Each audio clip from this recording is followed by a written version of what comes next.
Tiko tolak tawaran kerja gaji 10 juta rupiah dari John LBF berujung dapat modal buat perusahaan sendiri. Tiko anak Ibu Eni kini makin jadi sorotan karena menolak tawaran kerja bergaji 10 juta rupiah per bulan dari John LBF. Diketahui Tiko menolak tawaran kerja di perusahaan John LBF dengan alasan saat ini masih ingin fokus merawat ibunya yang mengalami depresi. Akan tetapi setelah menolak tawaran kerja John LBF, Tiko justru berujung diberikan modal untuk buat perusahaan sendiri. Dilansir dari channel YouTube Manise TV mengunggah sebuah video momen saat Tiko menolak tawaran kerja dari John LBF pada Senin 9 Januari 2023. John LBF berkunjung ke kediaman Tiko dan mengatakan bahwa dirinya siap memperkerjakan Tiko.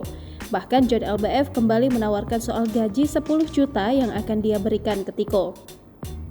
Selain itu, John LBF menegaskan dirinya sama sekali tak pansos terkait niatnya yang ingin menolong Tiko.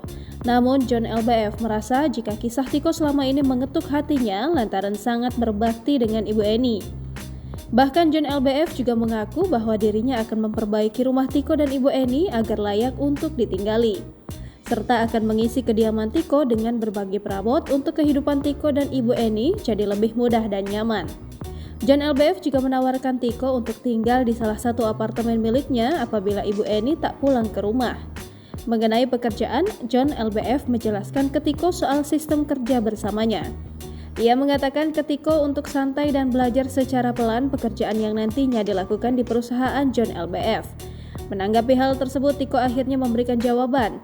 Namun mengejutkan, Tiko justru menolak penawaran dari John LBF soal pekerjaan.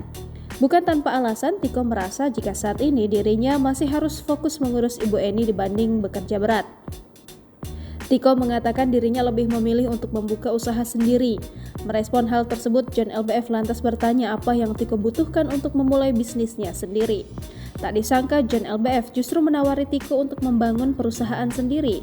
Ia menyebut bahwa akan memberikan Tiko modal untuk membuka usaha. John LBF mengatakan jika perusahaan tersebut dapat menjadi milik Tiko apabila modal usaha sudah kembali sepenuhnya nanti. Jangan lupa subscribe, share, komen, dan like ya!